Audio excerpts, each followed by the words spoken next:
오늘 은혜 받으실 말씀은 레위기 9장 22절부터 24절까지 말씀입니다. 레위기 9장 22절에서 24절까지 말씀을 다 같이 봉독하겠습니다. 아론이 백성을 향하여 손을 들어 축복함으로 속죄제와 번제와 화목제를 마치고 내려오니라. 모세와 아론이 회막에 들어갔다가 나와서 백성에게 축복하매 야훼의 영광이 온 백성에게 나타나며 불이 야훼 앞에서 나와 제단 위에 번제물과 기름을 사른지라. 온 백성이 이를 보고 소리 지르며 엎드렸더라. 아멘. 인사 나누겠습니다. 오늘은 참으로 좋은 날입니다. 사랑의 주님이 우리 함께 계십니다. 예수님 안에서 좋은 일이 있습니다.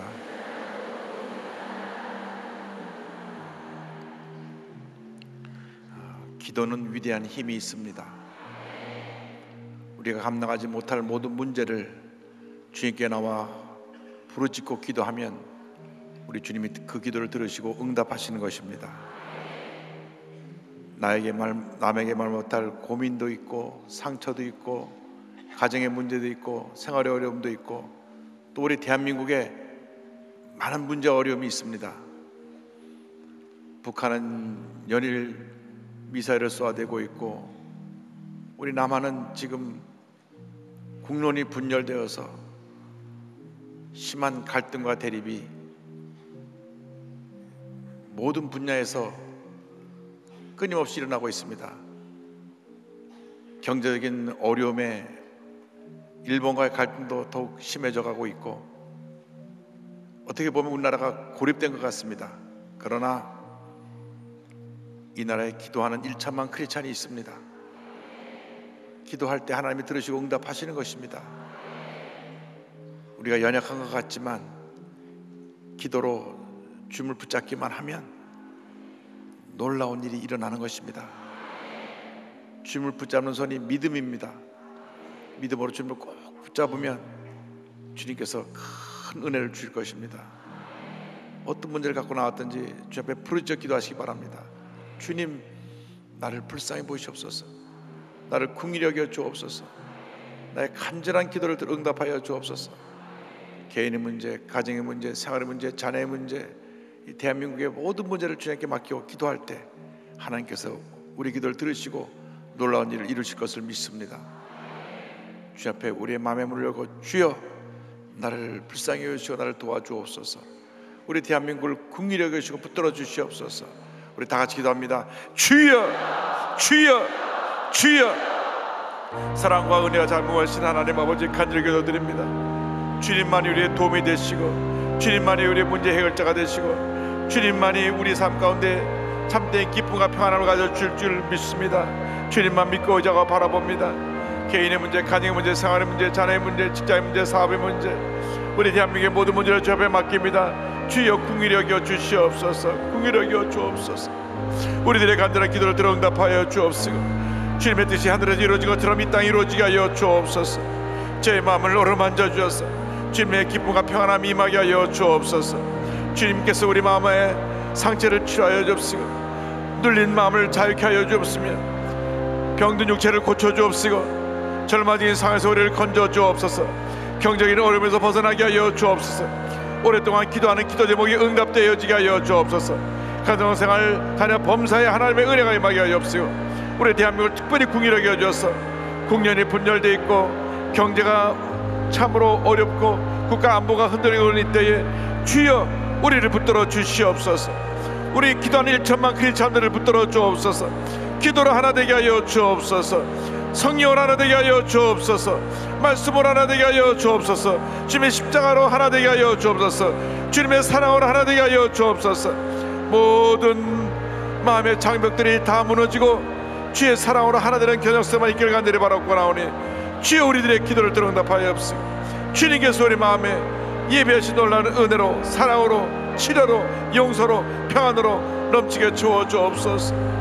주님만 바라봅니다. 주님만 바라봅니다. 주님만 바라봅니다. 주님만 바라봅니다. 주님만 바라봅니다. 주님 역사하여 주옵소서.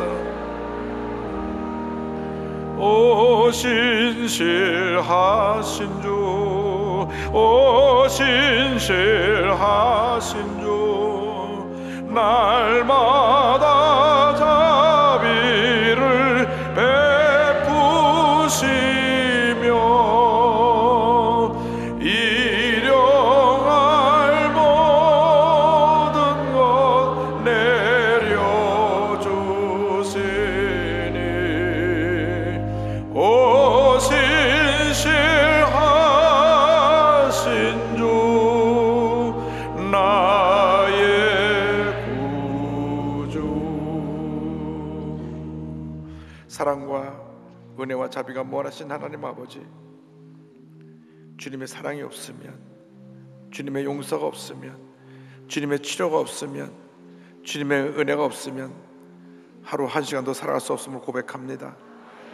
주님의 은혜를 사모하여 나왔사오니 주여 상한 심령들을 어루만져 주시고 주님이 예비하신 놀라운 은혜와 사랑과 축복으로 넘치게 채워 주옵소서.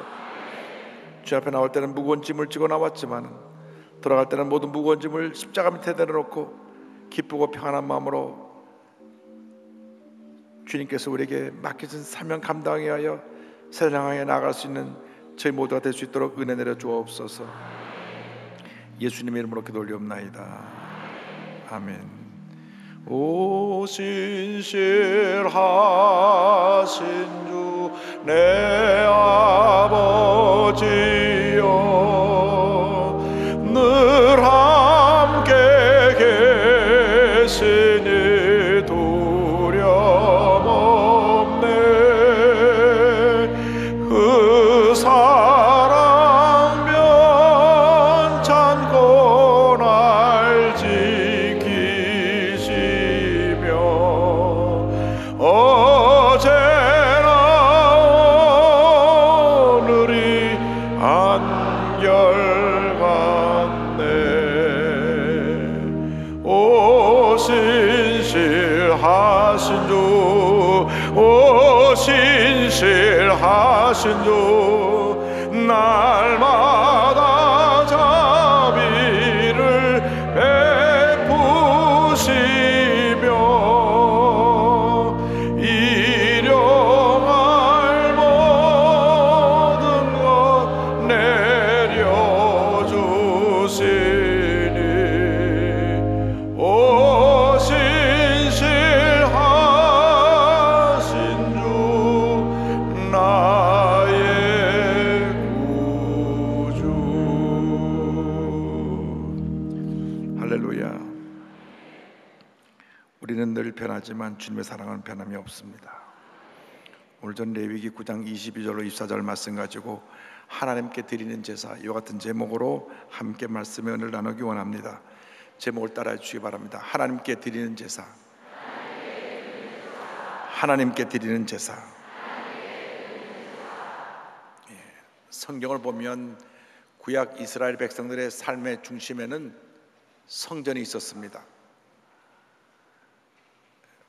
광야 생활 40년 가운데는 성막이 있었고, 그 다음 가나안에 정착해서 솔로몬 왕 때 이르러서 성전을 지었습니다.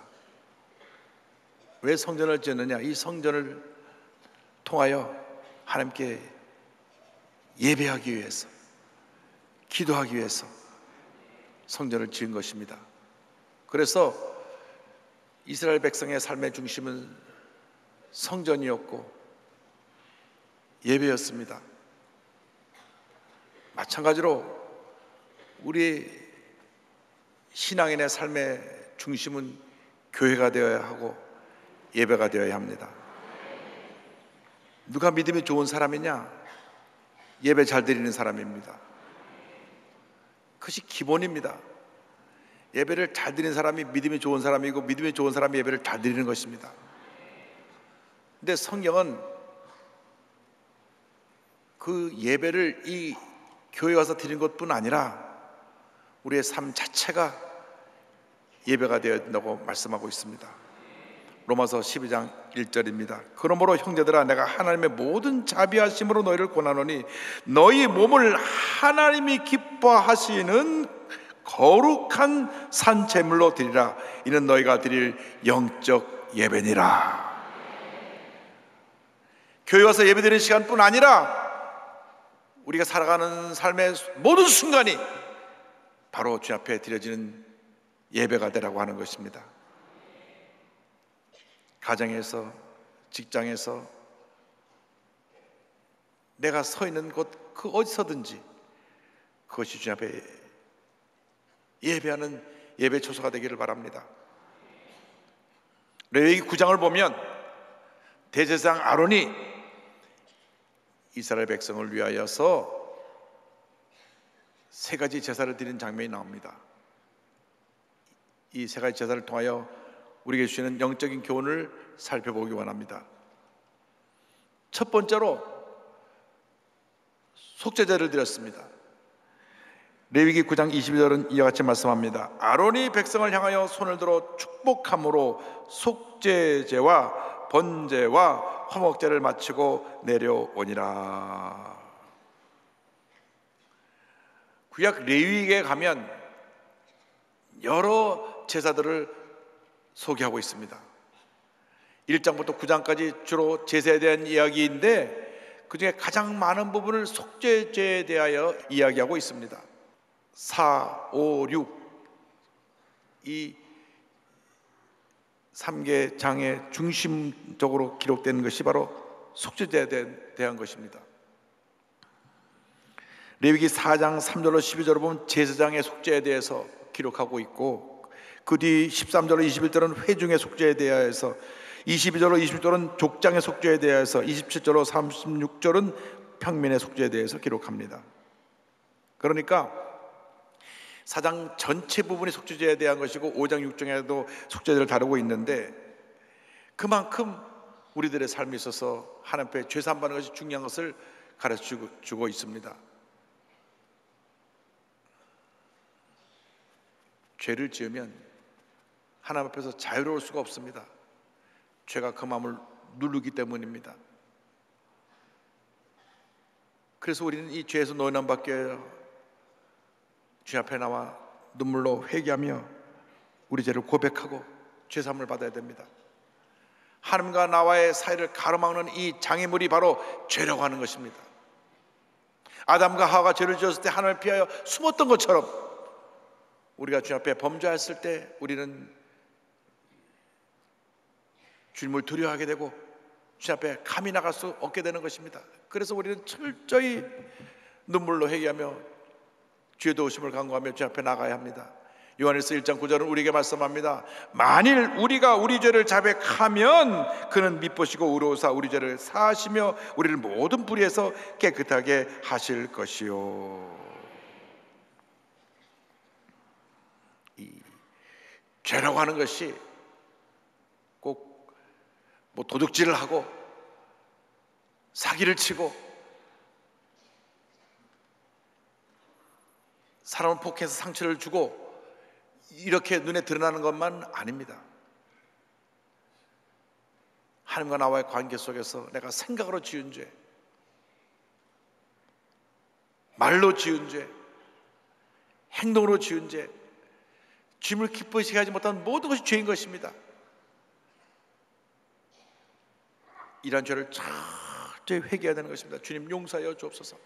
뿐만 아니라 하나님의 형상대로 지은 우리 이웃들에게 상처를 주고 절망에 빠뜨리게 한 이 죄도 회개해야 됩니다. 주님, 우리들의 죄물을 용서하여 주옵소서.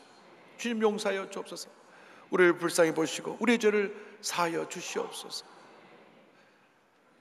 특별히 뭐가 잘 되고 잘 나갈 때 조심해야 됩니다. 왜냐하면 그 순간 방심하게 되기 때문에 죄가 확 와서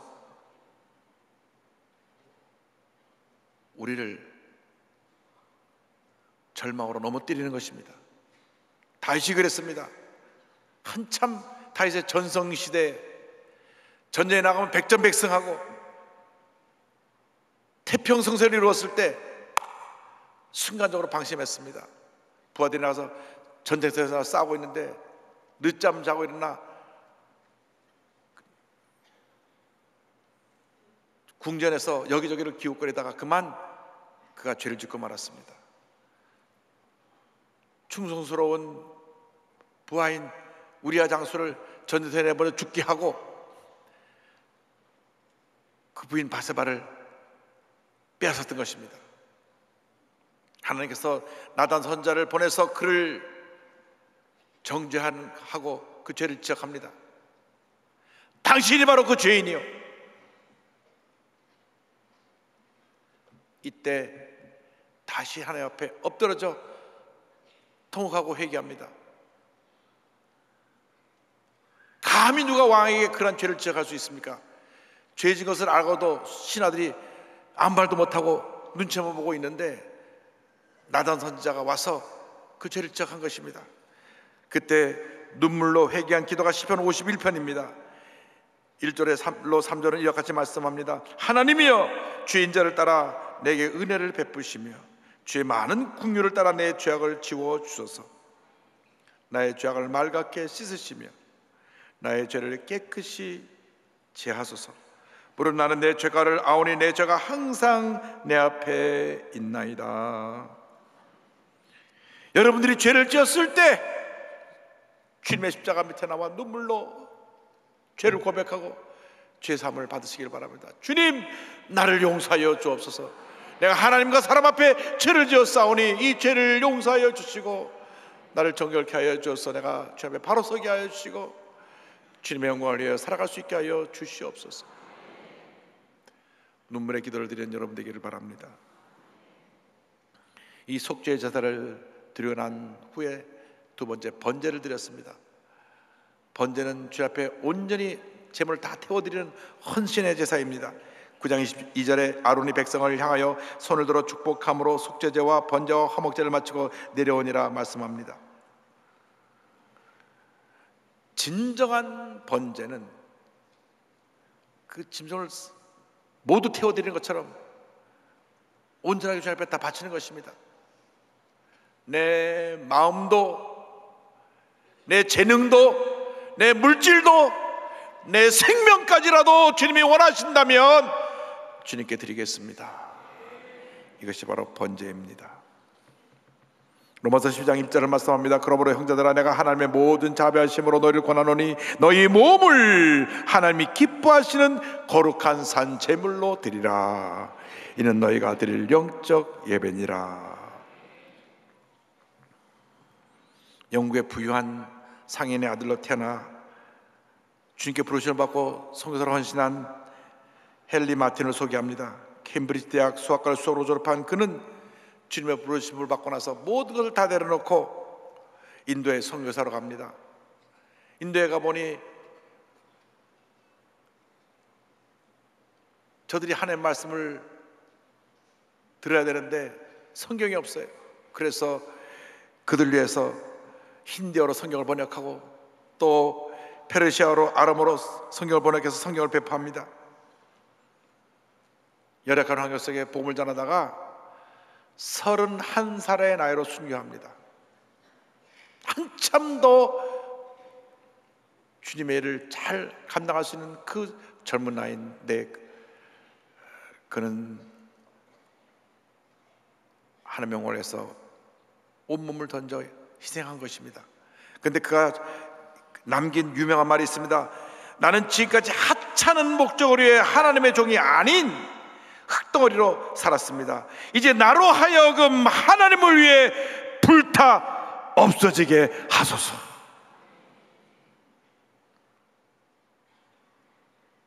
하나님을 위해 불타 없어지게 하소서. 이것이 온전한 헌신입니다. 번제를 드릴 때 형편에 따라서 어떤 사람은 소를 드렸고 양을 드렸고 염소를 드렸습니다. 그런데 생활이 어려운 분들은 비둘기도 드렸습니다. 그러나 무엇을 드렸든지 하나님은 기쁘게 받으시고 저들에게 복을 내려 주셨습니다. 진정으로 우리 주님을 사랑한다고 하면 주님 앞에 사랑과 정성을 드리시기 바랍니다. 거룩한 산제물로 세상과 구별되어 하나님 기뻐하시는 그런 제물로 자신을 주 앞에 드리시기 바랍니다. 로마서 12장 2절에 말씀합니다. 너는 이 세대를 본받지 말고 오직 마음을 새롭게 함으로 변화를 받아 하나님의 선하시고 기뻐하시고 온전하신 뜻이 무엇인지 분별하도록 하라. 주님의 선하시고 기뻐하시고 온전한 뜻을 분별하여 온전히 주 앞에 자신을 드릴 수 있는 여러분 모두가 되기를 바랍니다. 미국 워싱턴 순복음 제1교회를 지었을 때에 저는 그때 성도들의 믿음을 보았습니다.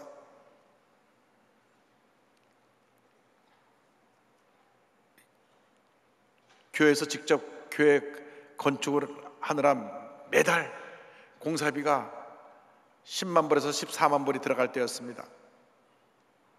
300명 성도들이 아무리 헌금을 해도 매달 10만 불씩 헌금할 수가 없어요. 겨우겨우 공사비를 집어내 나가면서 공사를 지는데 또 몇 달씩 밀리기도 하고 공사비 재촉을 받기도 하고 참 어려운 시절을 지냈습니다. 근데 저희 교회에 돈 많은 분이 있었어요. 집이 10,000평입니다. 10,000평. 뭐 미국 워낙 땅덩어리가 넓으니까 뭐 8에이커 정도는 부자 가질 수가 있죠. 네 분이 1년에 100만 불을 벌어요. 그 제가 젊고 목회 경험이 없는지라 그 사람 포켓만 버는 거에 언제 나오나 안 나오더라고요.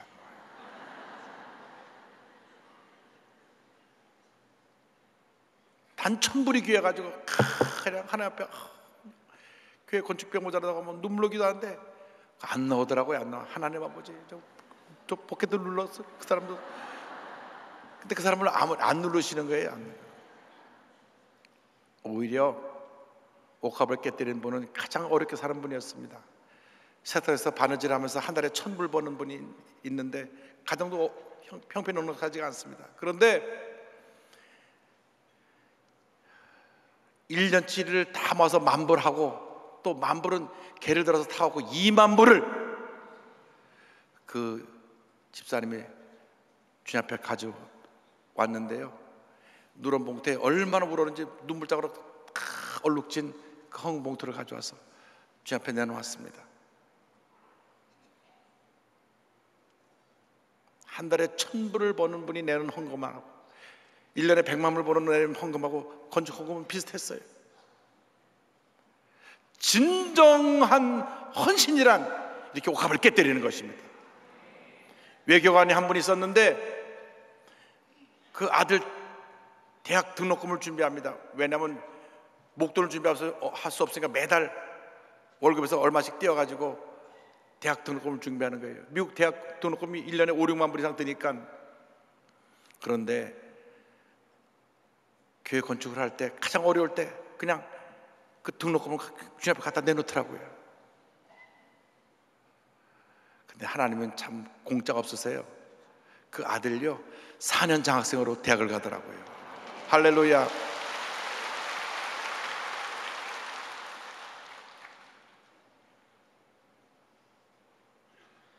이것이 보여지는 믿음입니다. 믿음이 없는 사람은 절대 헌금 못해요. 왜?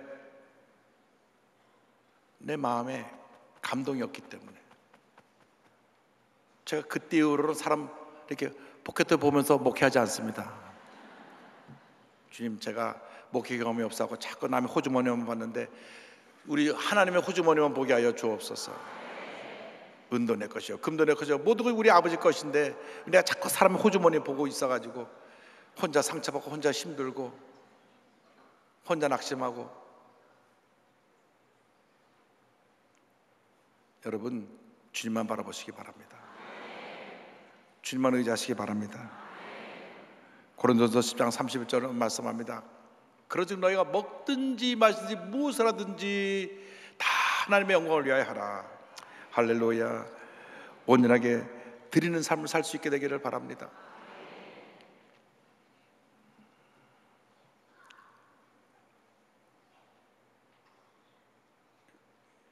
우리는 헌금할 때 헌금 주머니가 있지만은 강남에 있는 교회들 보면 헌금 접시를 이렇게 돌리는 교회도 많이 있더라고요. 그런데 실제로 그 헌금 접시에 올라가서 자기 자신을 드린 사람이 있습니다. 로버트 마펫이라고 하는 선교사인데, 어린 시절 그날 교회 가서 헌금하는데 주머니에 1파운드도 없어요. 단돈 1,000원도 없습니다. 근데 헌금 접시는 오는 거예요. 그에 덮고 앉았습니다. 그렇게 말합니다. 나는 가진 것이 없으니 내 자신을 하나님께 드립니다. 24살에 아프리카로 선교를 떠납니다. 복음의 불모지, 열악한 환경, 가난과 전염병이 창궐한 그곳에 가서 53년 동안 사역을 합니다. 많은 젊은이들이 감동을 받고 아프리카 선교사로 자원합니다. 그에게 감동을 받고 아프리카에서 평생을 바친 분이 바로 데이빗 리빙스턴입니다. 아프리카 선교의 아버지로 부른 데이빗 리빙스턴. 이 데이빗 리빙스턴은 이 마펫 선교사의 딸과 결혼해서 그의 사회가 되기도 했습니다. 그리고 아프리카에서 평생을 바쳐 헌신하다가 아프리카 정글에서 숨을 거두었습니다. 이것이 바로 헌신입니다. 여러분, 내 삶 전체를 주 앞에 드리는 삶을 살아가게 되기를 바랍니다. 그럼 하나님께서 열린 문의 복을 주실 것입니다. 마태복음 6장 33절에 주님 말씀하셨습니다. 그런즉 너희는 먼저 그의 나라와 그의 의를 구하라. 그리하면 이 모든 것을 너에게 더하시리라. 여러분 삶의 순서가 바로 되기를 바랍니다. 먼저 그의 나라와 그의 의를 구하는 여러분 되기를 바랍니다. 우리가 주님 앞에 나와 속죄제를 드리고 우리의 헌신을 다짐하는 번제를 드린 다음 셋째로 화목제를 드려야 됩니다. 화목제는 하나님과 나와의 만남이요 교제인 것입니다. 우리는 주님 앞에 우리 자신을 드리려 결심한 후에 주님과 깊은 교제가 있어야 합니다. 진정한 교제는 희생을 동반합니다. 왜? 사랑하기 때문에. 하나님 우리를 사랑하셨기 때문에 그의 독생자 예수님을 이 땅에 보내서 십자가 달려 죽게 하신 것입니다. 그 사랑에 감동되어 우리가 예수 믿고 하나님의 자녀가 된 것입니다. 우리는 갚을래야 갚을 수 없는 사랑의 빚을 지고 살아가는 사람들입니다. 믿는 사람들끼리 사랑할 때 이와 같은 희생이, 섬김이 우선되어야 되는 것입니다. 나를 섬겨라 하는 이러한 이기적인 사랑으로는 진정한 사랑의 교제를 나눌 수가 없습니다. 누구나 다 그렇죠. 다 제 멋에 산다. 제가 잘났죠? 잘났어요. 여기 서 있는 저도 늘 제가 잘난 줄 착각하고 사니까 착한 커트라인이 없다고 문제가 많은 겁니다. 여러분, 진정한 사랑은 낮아지고 섬기고 희생하는 것입니다. 주님만이 우리의 모든 것이 되시고 주님을 우리가 목숨 바쳐 사랑하면 주님이 우리에게 은혜를 베풀어주시고 우리가 우리 이웃을 그렇게 사랑할 수 있는 힘을 공급해 주시는 것입니다. 주님과 깊은 교제 속에서 여러분의 믿음이 자라고 여러분 마음에 은혜가 풍성해지고 여러분 마음에 기쁨이 넘쳐나게 되기를 바랍니다. 고린도전서 1장 9절은 말씀합니다. 너희를 불러 그의 아들 예수 그리스도 우리 주와 더불어 교제하게 하시는 하나님은 미쁘시도다. 속죄제를 통하여 죄사함을 받고 번제를 통하여 온전히 하나님께 것이 되기로 결단한 다음에는 주님과 교제하며 동의하는 삶을 사는 화목제를 우리가 드려야 되는 것입니다. 교제는 일방적인 것이 아닙니다. 그러나 중요한 것은 누가 먼저 사랑의 손을 내미냐 하는 것입니다. 하나님이 먼저 우리에게 사랑과 용서의 손을 내밀으셨기 때문에 우리가 믿음으로 그 손을 붙잡고 주님과 교제하고 주님과 동행하게 된 것입니다. 이 은혜 우리에게 늘 감사하며 살아야 됩니다. 나 같은 죄인을 살리사 하나님의 자녀 삼아주시고 주님과 동행하게 해주시는 은혜를 감사합니다. 감사합니다. 감사합니다. 주님만이 홀로 영광 받으시옵소서. 언제나 주님의 음성을 듣고 그 음성 앞에 결단하고 순종하는 여러분 되기를 바랍니다. 늘 내 중심으로 살던 이런 이기적인 모든 모습을 다 내던져 버리고 주님 중심으로 주님 영광에 살아가는 여러분들이 되기를 바랍니다.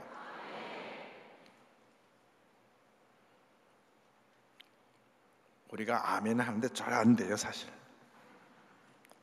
늘 주님 앞에 나올 때는 아멘, 내가 주님 뜻대로 살겠습니다 하고 돌아서면 내 뜻대로 사는 거죠.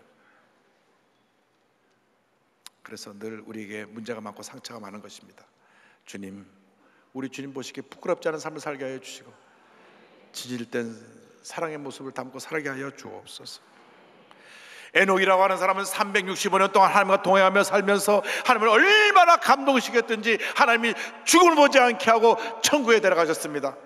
히브리서 11장 5절에 에녹에 대해 설명합니다. 믿음으로 에녹은 죽음을 보지 않고 옮겨졌으니 하나님이 그를 옮기심으로 다시 보이지 아니하였느니라. 그는 옮겨지기 전에 하나님을 기쁘시게 하는 자라 하는 증거를 받았느니라. 365년을 하루같이 주님과 동행하며 변함없이 주님을 기쁘시게 하고 감동시키는 모습을 하셨던 에녹, 그 같은 삶을 살아가는 우리 모두가 되기를 바랍니다. 사도 바울은 예수 믿는 사람 붙잡으러 가다가 다메섹 도상에서 예수 만난 후에 그의 운명이 바뀌고 그의 삶이 바뀌었습니다. 그 전에 30년은 자기만을 위한 삶을 살았는데 그 후로부터 나머지 30년은 오직 주님만 위해 살다가 로마에서 목배임 당해 순교합니다. 마지막 그가 로마로 순교를 하러 갈 것을 알면서, 예루살렘으로 가면 붙잡혀서 로마까지 갈 것을 알면서 그는 그 길을 갑니다. 왜? 주님을 너무 사랑했기 때문에, 주님이 자신을 위해서 목숨 버려 희생했던 것을 알았기 때문에 내 목숨마저도 주님을 위해 드리기 원합니다. 내가 그렇게 사랑을 받았기 때문에 나도 주님을 그렇게 사랑하기 원합니다. 그의 마지막 고별 설교가 사도행전 20장 22절 이하에 나옵니다. 보라, 이제 나는 성령에 매어 예루살렘으로 가는데 거기서 무슨 일을 당할는지 알지 못하노라. 오직 성령이 각성해서 내게 증언하여 결박과 환난이 나를 기다린다 하시나, 내가 달려갈 길과 주 예수께 받은 사명 곧 하나님의 은혜의 보험을 증언하는 일을 마치려 하면은 나의 생명조차 조금도 귀한 것으로 여기지 아니하노라. 나의 생명조차 조금도 귀한 것으로 여기지 아니하노라.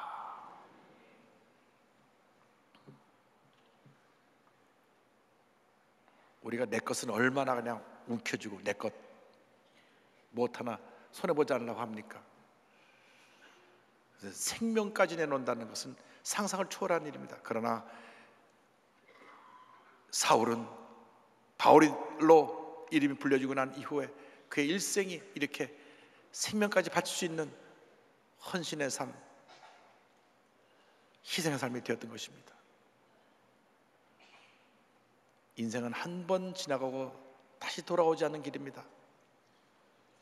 한 번뿐 인생의 길에서 여러분 정말 주님 앞에 주님을 감동시켜드리는 그런 믿음의 사람으로 살길 바랍니다.